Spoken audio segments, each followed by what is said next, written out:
E agora a gente vai conversar com a psicóloga, que é especialista em Sistema Único de Assistência Social, a Fernanda de Oliveira Maia, para detalhar um pouquinho aí sobre esse trabalho, né, e sobre a importância dessa data, sobre esse trabalho aí de combate. Bom dia, Fernanda, tudo bem? Seja muito bem-vinda aqui ao Cotidiano. Bom dia, Dayana. Obrigada pelo convite também. Satisfação em recebê-la, Fernanda. Por favor, né, me ajude aqui, né? Eu gostaria de começar o nosso papo falando um pouquinho sobre a importância dessa data e também por que, né, que o dia 18 aí foi o dia eleito para colocar esse tema aí em evidência. Então, Dayana, é muito importante a gente esclarecer e lembrar aí dia 18 de maio. Infelizmente, a data é marcada por uma situação bastante caótica, que foi a violência contra uma criança de 8 anos de idade apenas, né?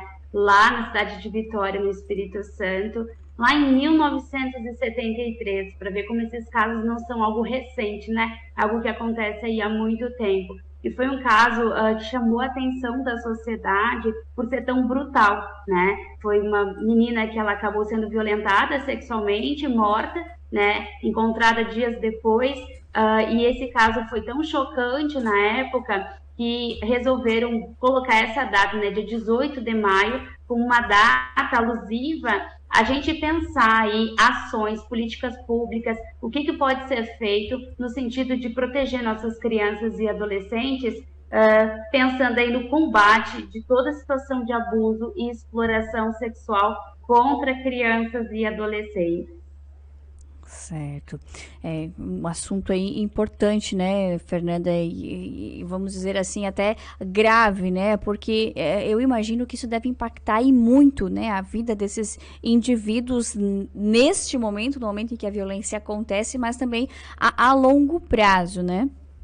Exatamente, é um tema bastante sensível, infelizmente aí ainda permeado de muito preconceito, mitos, né, que pouco se fala a respeito, às vezes com a intenção de proteger, mas esse silêncio, infelizmente, ele acaba fazendo com que essas crianças não tenham a quem recorrer muitas vezes, né? E por ser um tema sensível, é tão necessário a gente falar a respeito. Justamente por isso que está trazendo, né, Dayana, a questão das consequências desse tipo de violência na vida de uma criança e adolescente. E a gente percebe, assim, a partir das nossas pesquisas, que infelizmente a maior parte dessas situações, e aí rompendo também com um mito que a gente tem, que muitas vezes acredita que a violência está fora de casa, né? Mas os dados do Disque 100, as pesquisas nos mostram a nível nacional que maior parte dos casos de violência sexual contra crianças e adolescentes ocorrem dentro de casa, ou seja, por pessoas que estão próximos a essa criança, né? Então, se a gente fala a respeito desse tema, se a gente dialoga sobre ele, a tendência é que a gente consegue trazer visibilidade e outras portas, outros meios para que essas crianças possam relatar o que está acontecendo e a gente conseguir tomar as medidas necessárias. Porque as consequências depois do que aconteceu, né, ou durante o processo do que está acontecendo, são inúmeras, tanto de ordem física quanto ordem afetiva e emocional. Né? Daí são crianças que têm questões e apresentam posteriormente depressão, ansiedade, comportamentos com dificuldade de aprendizagem, né? Crescem com uma visão, muitas vezes, e sentimentos equivocados de culpa, de medo, e tudo isso interfere de forma significativa no desenvolvimento e bem-estar dos nossos pequenos. Fernanda, até para a gente conseguir criar aí uma linha de raciocínio e esclarecer isso, o que é considerado, né, violência sexual contra a criança e adolescente? Como que ela acontece? Porque às vezes a gente não consegue nem inclusive visualizar, né, isso acontecendo e até mesmo identificar pequenos atos que possam ser indicativos de que algo está acontecendo ou que ali está tendo início, né, de um processo que pode ir além e trazer esses riscos a essa criança. Muito bem colocado. O que acontece, né? Imaginário social, normalmente, é entender que violência sexual é o ato sexual em si. Mas se a gente olhar para a nossa legislação, a gente vai perceber que o conceito de violência sexual contra a criança e adolescente, ele é muito mais amplo. Por quê? Porque envolve toda ação, tá? Que tem uma relação desigual de poder, ou seja, de um adulto com uma criança, em que a criança se torna objeto de prazer sexual. Então, assim, se eu penso no ato sexual em si, sim, é violência sexual. Mas o simples fato de mostrar material, por exemplo, pornográfico para uma criança, isso já é violência sexual, né? Um material de filme, algo nesse sentido, que não é para a idade apropriada.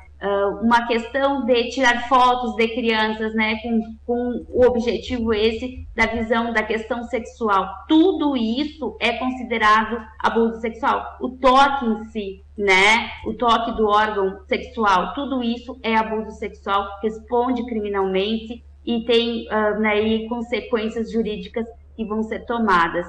Agora, o que a gente precisa, talvez, pensar para poder trabalhar com crianças e adolescentes, né? É que eles entendam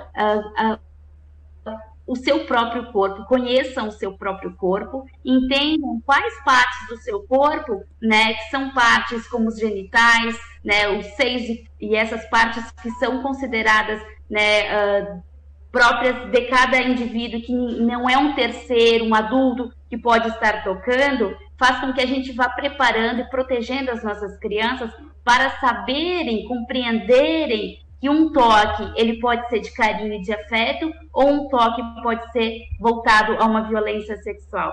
Porque como a gente ainda tem muitos tabus e mitos em relação a próprias partes do corpo, pouco muitas vezes os pais, as escolas, os espaços vão trazer esse tipo de diálogo. Agora, a criança entender que tem partes do corpo dela que são íntimas e que um adulto não deve tocá-la, a não ser a mãe que está dando um banho ou algo nesse sentido, é muito importante para a gente pensar aí na prevenção desse tipo de situação. Entendi. Fernanda, você falou há pouquinho, no início da nossa conversa, que geralmente esse tipo de situação, essas violências que são registradas, acabam acontecendo no âmbito familiar, né? Quem são esses agressores? Como que isso geralmente acontece? Então, perfeito. A questão da violência sexual, os dados tanto do Disque 100 como o mapa da violência de 2017 nos trazem que são pessoas de confiança dessa criança. Então, vem primeiramente aí pais, padrastos, tios, avós, mães, avós, pessoas que estão convivendo. Aí uma outra crença que a gente tem, né, de que só existe violência por parte do gênero masculino, do sexo masculino em relação à criança. Nós temos situações sim que também é o gênero feminino. E mais do que isso, né? Bom, colocar uma criança também aí numa situação, por exemplo, de prostituição, né? Não entendendo aqui no sentido pejorativo, porque uma pessoa adulta ela tem opção se isso é algo ou não que ela quer, né, trabalhar, mas a criança adolescente está em fase de desenvolvimento, precisa ser protegida e cuidada, e qualquer situação nesse sentido é exploração sexual, né? Então, entendendo que são pessoas próximas a essa criança. Normalmente pessoas do qual ela confia, e por isso, Dayana, por isso que é tão difícil a criança perceber que ela está numa situação de violência sexual. Por quê? Porque aquela pessoa do qual ela deveria, né, confiar, porque vai protegê-la, é quem está colocando numa situação de violência. Daí, por que os espaços escolares normalmente são os espaços em que a criança acaba contando? Por quê? Porque ela sai daquele meio familiar, leva essa informação para um outro meio social que é a escola, e ali, conversando com os coleguinhas ou com um professor ou alguém de confiança, que ela estabelece vínculo, é que ela percebe que aquilo não é normal, que aquele carinho que ela recebe não é comum, que as outras crianças não recebem, do pai, do tio, do padrasto. E daí, às vezes, o que para a criança está natural e normal como um carinho, se é observado que se trata de uma violência sexual. Entendi. Fernanda, falando um pouquinho da rede de apoio, né, dessas crianças, desses adolescentes, né, onde buscar ajuda, qual é o tipo de serviço também que já se tem implantado para dar esse atendimento? Perfeito. Então, o que a gente teve aí uma grande mudança na nossa legislação e que contribui de forma significativa? Lá em 88, com a Constituição Federal, depois em 90, com o ECA, a gente teve uma mudança aí que a proteção das nossas crianças e adolescentes, ela não se trata mais só do âmbito familiar, não é só a família que protege. E se a gente está aqui conversando que a maior parte das situações de violência sexual ocorrem dentro de casa, ou seja, a família, quem é que acaba violando o direito dessa criança, precisa entrar quem? A sociedade e o Estado. Então, hoje, nós temos vários canais, né, de que essa criança pode passar essa notificação, essa denúncia. Mas o que a gente percebe, tá? Que normalmente, quando parte da criança, ela escolhe aquela pessoa do qual ela tem maior vínculo. Então, é uma professora da escola, é alguém próximo a ela, do qual ela confia. E daí, qual é a minha dica aqui nesse sentido?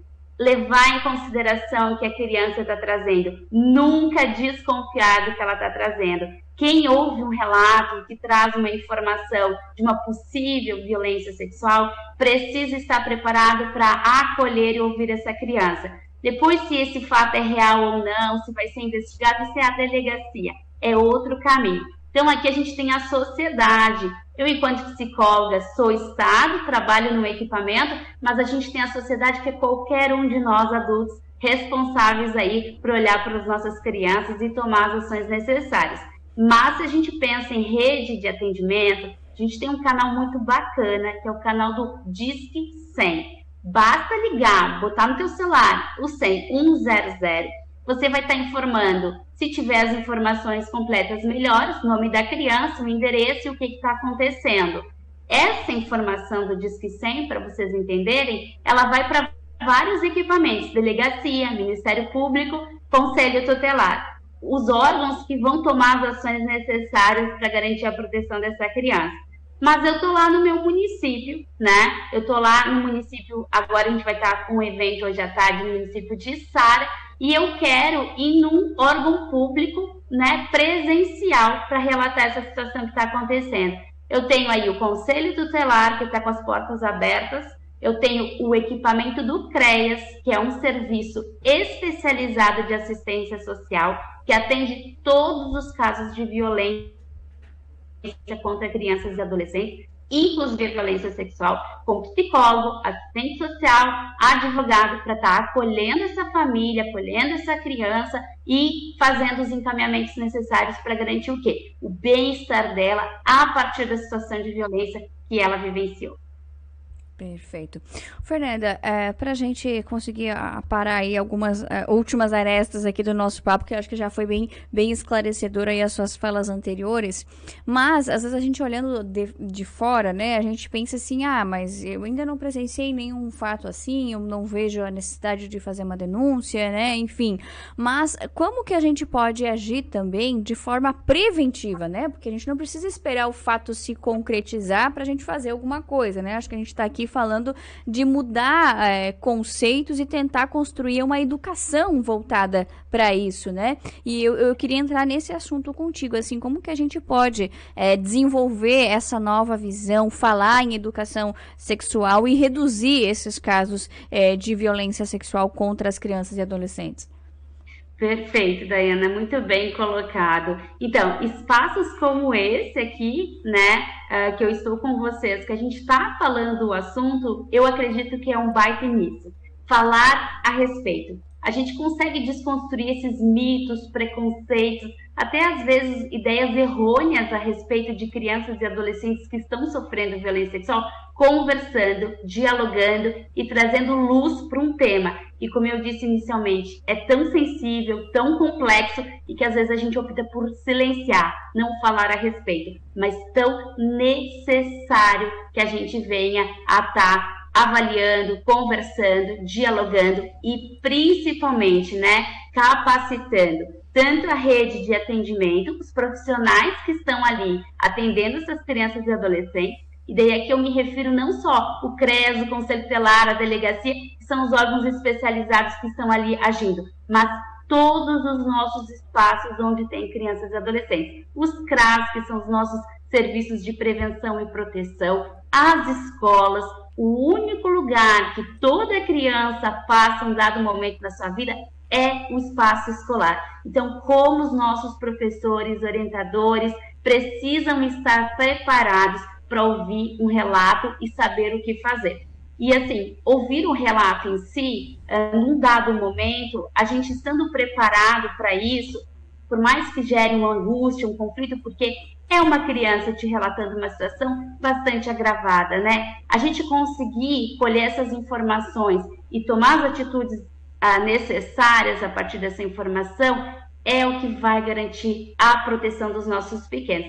Agora, se a gente pensar em prevenção antes que essas situações aconteçam, é a gente conversar e dialogar com as nossas crianças, como eu falei anteriormente, que elas conheçam as partes que são íntimas do corpo dela e que são espaços, né, que não é qualquer adulto que deve tocar. A gente já está fazendo a nossa parte para prevenir. Dialogar com os pais, com outros profissionais que atuam na rede, no sentido de entender o que é a violência sexual, como eu falei, algo muito mais amplo que o ato sexual em si, acreditar nos nossos pequenos, ouvir com atenção o que eles estão trazendo. Tudo isso são caminhos para a gente conseguir combater esses casos de violência sexual, né, exploração sexual também contra crianças e adolescentes. E como tu bem coloca, muito mais comum do que se possa imaginar. Tá certo. Fernanda, a gente já falou aqui na abertura, né, que então hoje, 18 de maio, é o Dia Nacional de Combate ao Abuso e Exploração Sexual de Crianças e Adolescentes, e você, inclusive, em Seara, vai estar participando de um evento que acontece na parte da tarde aí para também colocar esse assunto em evidência, né?